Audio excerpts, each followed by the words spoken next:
Hello दोस्तों, नमस्कार। स्वागत है आपका मेरी एक और नई वीडियो में। हाय पहचाना। व्हाट्सएप पर एक नए नंबर से मैसेज आया। देख मैंने उत्सुकता से प्रोफाइल पिक देखी।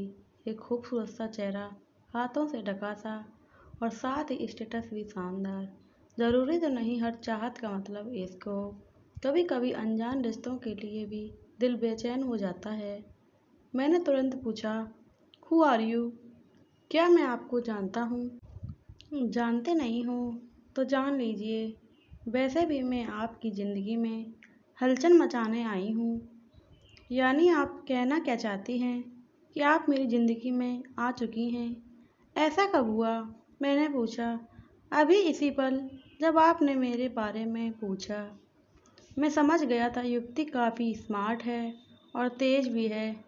मैंने चुप रहना ही बेहतर समझा और मैं चुप रहा। तभी फिर मैसेज आया। देखकर मैं इग्नोर नहीं कर सका। क्या बात है? हमसे बातें करना आपको अच्छा नहीं लग रहा है क्या? यह तो मैंने नहीं कहा। मैंने तुरंत जवाब दिया। तो फिर ठीक है, मैं समझूं कि आपको मुझसे बात करना अच्छा लग रहा है। यूं ही समझ लो, मगर मुझे भी तो पता चले कि आप हैं कौन।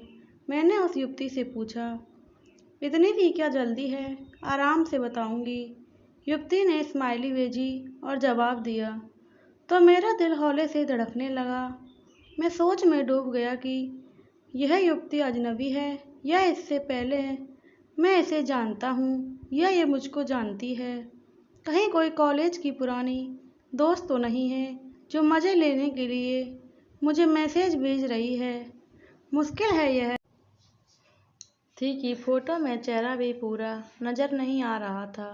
तभी मेरा मोबाइल बज उठा। कहीं वही तो नहीं? मैंने लपक के फ़ोन उठाया, लेकिन बीवी का नंबर देखकर मेरा मुंह बन गया और तुरंत मैंने फ़ोन काट दिया।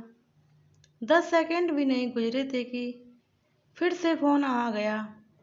झल्लाते हुए मैंने फ़ोन उठाया। यार 10 मिनट बात करना, अभी मैं मीटिंग में हूँ। ऐसी क्या आफत आ गई जो कॉल पर कॉल किए जा रही हो? बीवी यानी साधना हमेशा की तरह चिढ़ गई। ये क्या तरीका है बीवी से बात करने का? अगर पहली कॉल में ही उठा लेते तो दूसरी बार कॉल करने की ज़रूरत नहीं पड़ती। पर आधे घंटे पहले भी तो फ़ोन किया था ना तुमने, और मैंने बात भी कर ली थी। अब फिर से डिस्टर्ब क्यों कर रही हो? देख रही हूँ अब तुम्हें मेरा फ़ोन उठाना भी भारी लगने लगा है। एक समय था जब मेरी एक कॉल के इंतज़ार में तुम खाना पीना भी भूल जाते थे। प्लीज़ साधना, समझा करो। मैं यहाँ काम करने आया हूँ, तुम्हारा लेक्चर सुनने नहीं। उधर से उधर से फ़ोन कर चुका था। मैं सिर पकड़कर बैठ गया। कभी कभी रिश्ते भी भार बन जाते हैं, जिन्हें ढोना मजबूरी का सबक बन जाता है। और कुछ नए रिश्ते अजनबी होकर भी अपनों से प्यारे लगने लगते हैं। जब अपनों की बातें मन को परेशान करने लगती हैं, उस वक्त महरम की तरह किसी अजनबी का साथ जिंदगी में नया उत्साह ला देता है और जीने की नई वजह बन जाता है।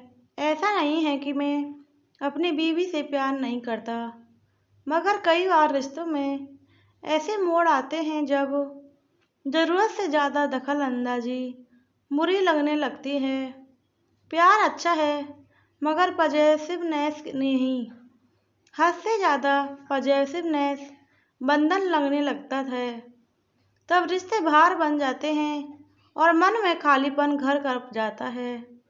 मेरी ज़िंदगी में भी कुछ ऐसा ही दौर आया था, और इस खालीपन को भरने के लिहाज से उस अनजान युवती का दखल मुझे भाने लगा था। जिंदगी में एक नया अध्याय जुड़ने लगा था। नई ख्वाहिशों की आंच मन में अजीब सी बेचैनी पैदा कर रही थी। एक बार फिर से जिंदगी के प्रति मेरा रुझान बढ़ने लगा। दिलो दिमाग में बार बार उसी लड़की का ख्याल उभरता कि कब उसका मैसेज आएगा और मेरी धड़कनों को बहकने का मौका मिले। हाय, क्या सोच रहे हो? अचानक फिर से आए उस युवती के मैसेज ने मेरे होठों पर मुस्कान बिखेर दी। बस तुम्हें ही याद कर रहा था। हाँ, वह तो मैं जानती हूँ। मैं तो हूँ ही ऐसी बला जो एक बार जिंदगी में आ जाए तो फिर दिल से नहीं जाती। मैं यह सुनकर हंस पड़ा। कितनी सहज और मज़ेदार बातें करती है यह युवती। मैंने फिर पूछा, इस बला का कोई नाम तो होगा? हाँ हाँ, मेरा भी नाम है। मेरा नाम है कल्पना। नाम बताने के साथ ही इसने एक खूबसूरत सी शायरी भेजी। हंसी जज्बातों से लबरेज वह शायरी मैंने कई दफ़ा पढ़ी और फिर शायरी का जवाब शायरी से ही देने लगा। सालों पहले मैं शायरी लिखा करता था। कल्पना की वजह से आज फिर से मेरा पैशन यह जिंदा हो गया था। देर तक हम दोनों चैटिंग करते रहे। ऐसा लगा जैसे मेरा मन बिल्कुल हल्का हो गया हो। उस युवती की बातें मेरे मन को छूने लगी थीं। वह बड़े बिंदास अंदाज में बातें करती थी। समय के साथ मेरी जिंदगी में उस युवती का हस्तक्षेप बढ़ता ही चला गया।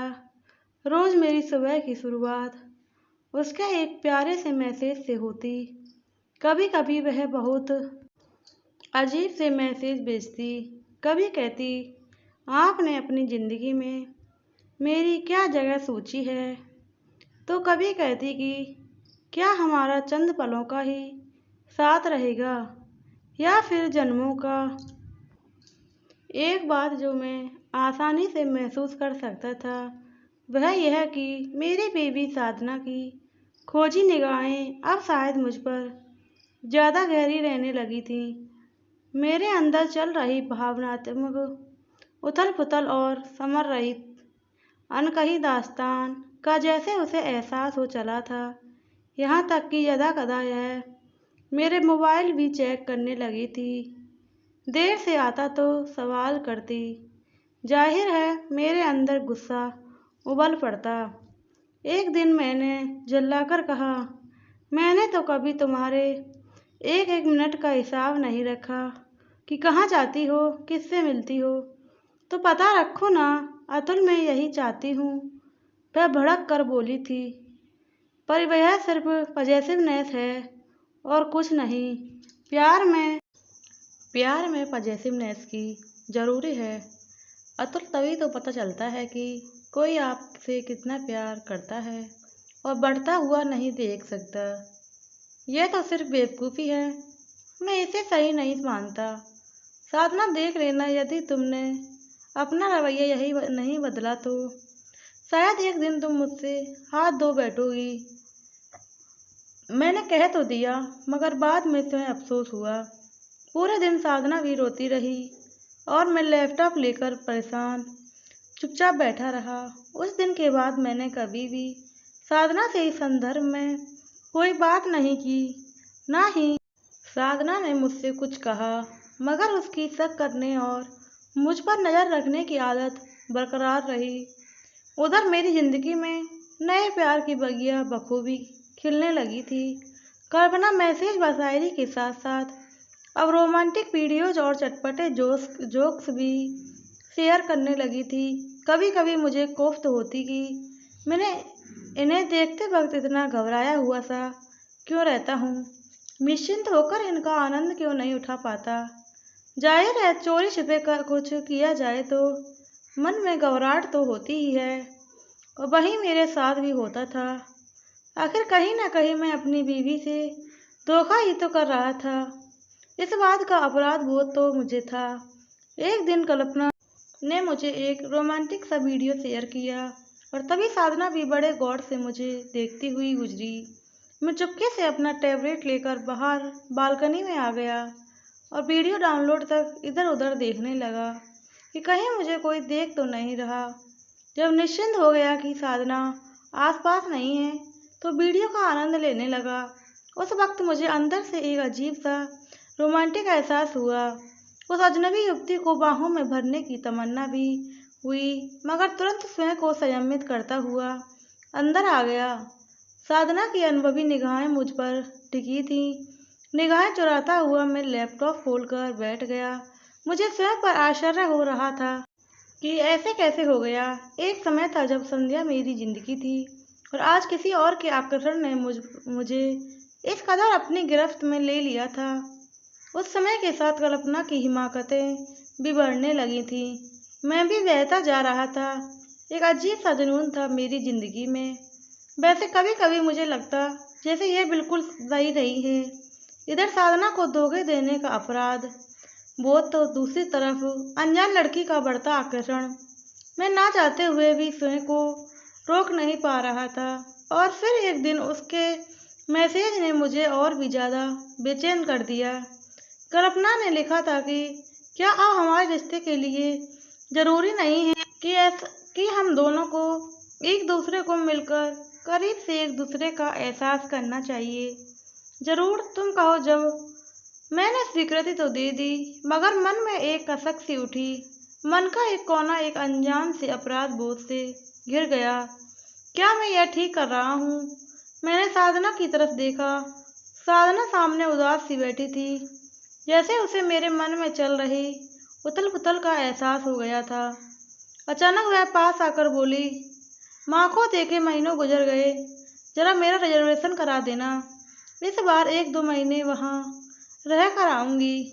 उसकी उदासी बात दूर होने का एहसास मुझे अंदर तक द्रवित कर गया। ऐसा लगा जैसे साधना के साथ मैं बहुत गलत कर रहा हूँ और मैं ही उसका दोषी हूँ। मगर कल्पना से मिलने और उसके साथ वक्त बिताने का लोभ संवरण करना भी आसान न था। अजीब सी कसमकस में गिरा मैं सो गया। सुबह उठा तो मन शांत था। मेरा देर रात में कल्पना को एक मैसेज भेजकर सोया था। सुबह उसका जवाब पड़ा तो होठों पर मुस्कान खेल गई। थोड़े गर्म कपड़े पहनकर मैं मॉर्निंग वॉक पर निकल गया। लौटकर कमरे में आया तो देखा साधना बिस्तर पर नहीं है, घर में कहीं भी नजर नहीं आई। थोड़ा परेशान था मैं साधना को छत पर देखने गया तो पाया एक कोने में चुपचाप खड़ी वह उगते सूरज की तरफ एकटक देख रही है। मैंने उसे पीछे से बाहों में भर लिया। उसने मेरी तरफ चेहरा किया तो मैं यह देखकर विचलित हो उठा कि उसकी आंखों से आंसू निकल रहे थे। मैंने प्रश्नवाचक नजरों से उसकी तरफ देखा तो वह सीने से लग गई। I love you, I know dear, but क्या हुआ तुम्हें? अचानक रोती रोती वह हंस पड़ी। तुम्हें तो ठीक से बेवफाई करनी भी नहीं आती क्या? मैं चौंक कर उसकी तरफ देखा। अपनी महबूबा को भला ऐसे मैसेज किए जाते हैं? कल रात का क्या मैसेज भेजा था तुमने? तुमने लिखा था, डियर कल्पना, जिंदगी हमें बहुत से मौके देती है नई खुशियाँ पाने के लिए, जीवन में नए रंग भरने के लिए, मगर वह खुशियाँ तभी तक जायज़ हैं जब तक उन्हें किसी और के आंसुओं के रास्ते ना गुजरना पड़े। किसी को दर्द देकर पाई गई खुशी की कोई अहमियत नहीं। प्यार पाने का नहीं, बस महसूस करने का नाम है। मैंने तुम्हारे लिए प्यार महसूस किया, मगर उसे पाने की जिद नहीं कर सकता, क्योंकि मैंने अपनी बीवी को धोखा नहीं दे सकता। तुम मेरे हृदय में खुशी बनकर रहोगी, मगर तुम्हें अपने अंतः की पीड़ा नहीं बनने दूंगा। तुमसे मिलने का फैसला मैंने प्यार के आवेग में लिया था, मगर अब दिल की सुनकर तुमसे सिर्फ इतना कहना चाहता हूँ कि रिश्तों में सीमा समझना जरूरी है। हम कभी नहीं मिलेंगे। आई थिंक तुम मेरी मजबूरी समझोगी और खुद भी मेरी वजह से कभी दुखी नहीं रहोगी। Keep smiling.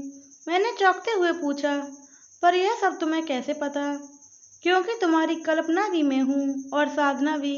कहकर साधना मुस्कुराते हुए मेरे हृदय से लग गई और मैंने भी पूरी मजबूती के साथ उसे बाहों में भर लिया। आज मुझे अपना मन बहुत हल्का महसूस हो रहा था। बेवफाई के इल्ज़ाम से आज़ाद जो हो गया था मैं। प्लीज़ दोस्तों, कहानी कैसी लगी कमेंट करके जरूर बताएं। कहानी अच्छी लगी है तो वीडियो को लाइक करें, चैनल सब्सक्राइब करें, वीडियो को शेयर करें, कमेंट करें, बेल आइकन को प्रेस करें, जिससे आगे आने वाली वीडियो की नोटिफिकेशन सबसे पहले आप तक पहुँचे। मिलते हैं आपको आगे आने वाली वीडियो में। जय श्री राम, राधे राधे, जय श्री कृष्णा।